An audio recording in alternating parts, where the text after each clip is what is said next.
Now, the 10-minute drill. This is a big one. Brought to you by Burkins Chevrolet. If you're from GA or FLA, you should be driving a Burkins Chevrolet. Come on. Hit it. Oh. Mike DeRocco in with us today. You want to rock? Absolutely. Do you want to rock right now? Because I want to rock right now. Absolutely. No WMD. Nothing else I'd rather be doing at 7:20 in the morning. It's good. It's good. Builds character getting up early. Or, what do they say about the early bird, B? I mean, look, Yeah. A, they get the worm, and B, Mike, it shows your commitment to the rock. Right here, you get the fingers. If you're going to rock at 7:20, you really want to rock. I want to rock. Yeah. I've already done a little recon on you and your national title game experience last night. Listen, I wouldn't blame people for giving up on the game. That ugly, defensive, grinding style that we talk so much about leading in, we probably scared people off when, 7 minutes into the game, it was 4-2. It really was a rocky start. But Virginia comes back. They win in overtime. Just a couple of angles that I want to at least approach here during the 10-minute drill.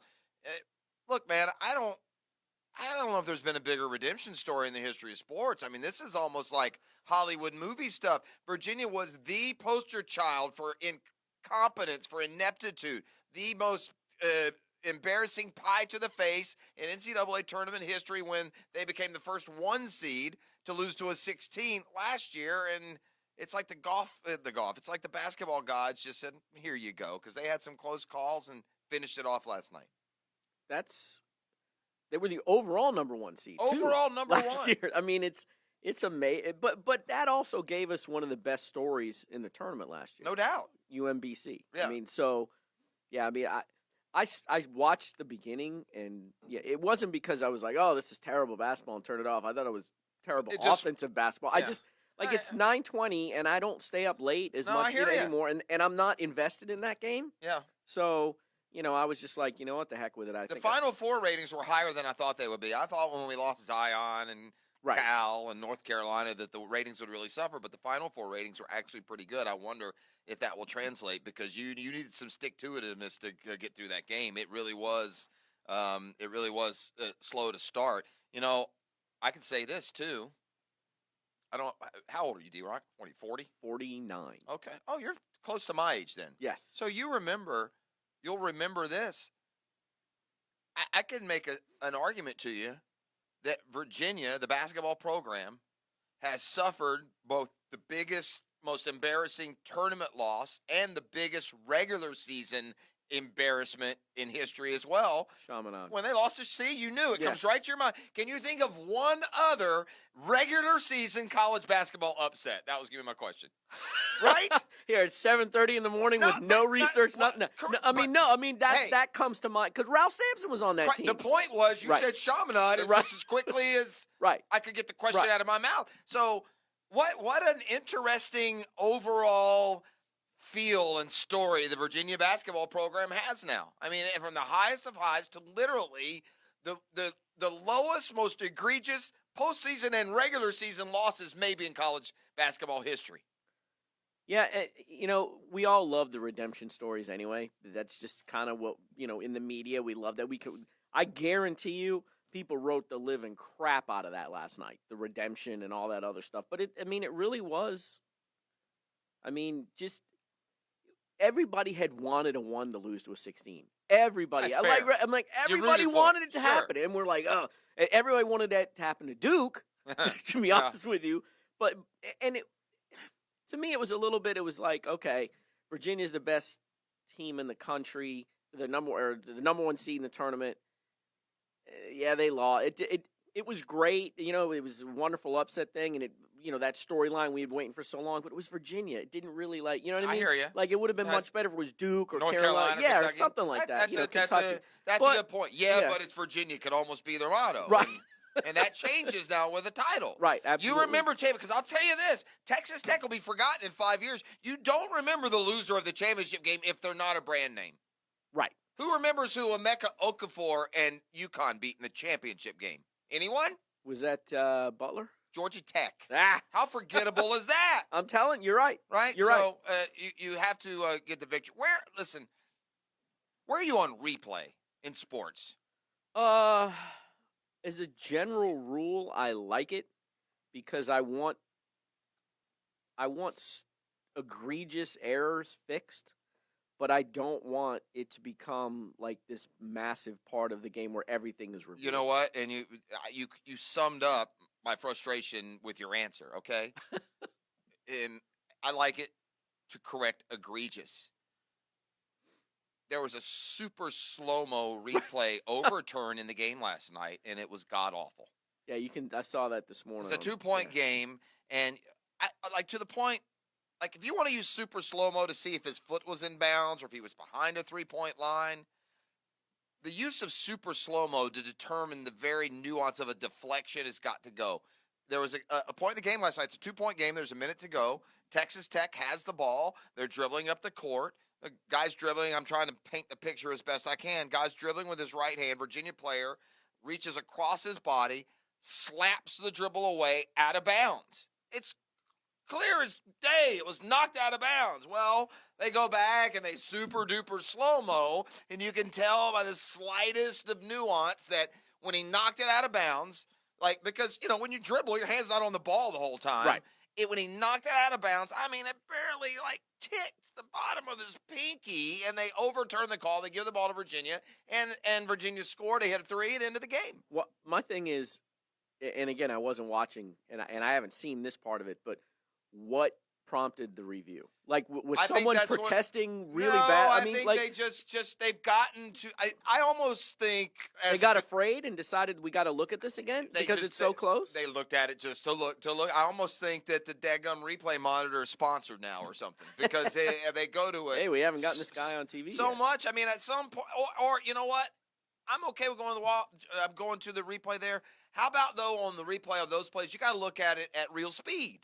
The game is played in real speed. It's called in real speed. And then we get to the most important moments, and we slow it down to like 1/30th of real speed. And there's something lost in that. I mean, I see what you're saying, but there's also those times where that thing corrects an egregious error. Correct. You know what I mean? And I'm okay with that. And I'll go back to the Edelman catch against the Falcons in the Super Bowl. Mm-hmm. You had to kind of almost slow that thing down to make sure that you really got the call right. But I see what you're talking about last night. I mean, and that seemed to be like a ticky-tack instance to go use. That's why I'm curious. It's why they just why did went they go? to it because there was 3 guys there. But by the eye, it looked like it was just knocked out of bounds and it should have been their ball. I mean, it's just too ticky-tack for me. But I get it. That's just for me. I mean, I just would prefer the right call be made, and sometimes you're probably going to go overboard on that. I'll tell you a weird sidebar story to the game last night. Tony Bennett's dad is Dick Bennett, who coached at Wisconsin, and in fact took a Wisconsin team to the Florida's first Final Four with Billy Donovan. Dick Bennett was the coach of that Wisconsin team that was in the Final Four. But it's just the guy, apparently he's too nervous and anxious to, watch and go to the games. The Final Four game, he didn't even go to the game. This man coached in the Final Four, and he's too nervous watching his kid to go to the game? Yeah, I guess that's – I mean, but I think it goes different more so than just it's my kid watching the game. It's like I know he's a coach, former coach. Maybe it's just too – like living and dying with everything that he's going through and the whole deal. So I thought that was interesting. Man coached the Final Four, but too nervous to go to the Final Four as a fan. Johnny Football is no more. I don't know if you know that. It's now John Manziel. He let us know yesterday. So does John Manziel have a shot in hockey sticks of making it back to the NFL? What do you think the league's overall temperature is on Manziel? And what will it take, or is there even a route for him to return? You try and think that distance it will make an easier return, but let's not forget how he bombed out of the league. He was in Las Vegas in costume on the last week of the season. He was riding a glass or an ice swan or something, or some sort of a swan. He'd have to really, really. Is he still under suspension? I don't know if they ever suspended him. Is he suspended from the league? I think he just got cut. Is he? I'm not sure. I don't know. I thought that he might be in the program. He definitely battled drugs and alcohol. So that's and maybe that's just me thinking that. But let me check. I'll do that. Yeah, he would if he's in. He would have to prove to any team that's going to sign him that he's not a psychopath anymore. That he's not going to be the guy that it ends up, in Vegas on a Monday night before the Tuesday off day, and isn't a ridiculous investment. So is he in the program? I can't, if John Manziel ever makes the decision to come back to the NFL, he might have to wait before he can play. It'd be because of the domestic violence assault thing. He got a 4-game suspension that I believe he served already. I don't know. I mean, if he could get back on a roster, that would be. He didn't show enough point.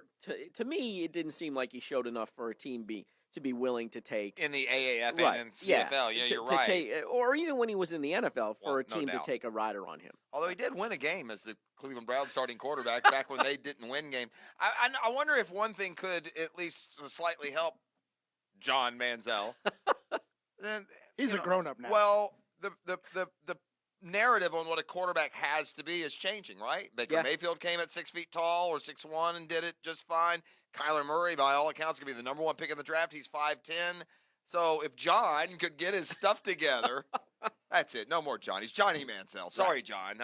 At least the stereotype of what an NFL quarterback has to be, but NFL quarterbacks still have to be this. I'm pretty sure for the most part, sober. And that's a new one. That's generally, you can play baseball not sober, as we've seen. Yeah. Right? Yeah. Well, back in the day, the Raiders weren't always necessarily sober either. That's true. But I love my boy Doc Ellis for the Oakland A's, who once pitched a game on acid. Right. So, I mean. Threw a no-hitter on acid. Yeah, that shows you how baseball is a little bit different from football. All right, gang, that's the 10-minute drill. What is this? Come on, man. Well, I don't know if he'll do this number. I'm supposed to know this? It Sticks. Dennis DeYoung of Sticks. And Night Ranger. We have okay, tickets. never mind. You have tickets for Night Ranger? Yeah, and right? And Sticks. We're going to give them away. Here's the mistake you made. Right over here. You made the mistake of me thinking that Dennis DeYoung was with Sticks and not the lead singer of Night Ranger. Yes. That's what that was. But yeah, we got a pair of tickets to see Dennis DeYoung and Night Ranger this Friday night at the Florida Theater. So caller number 3 right now. Caller. Put your phone down, Mike. You're not eligible. Caller number 3 is going there on Friday. When we come back on the other side, the curious case of Aaron Rodgers. Next.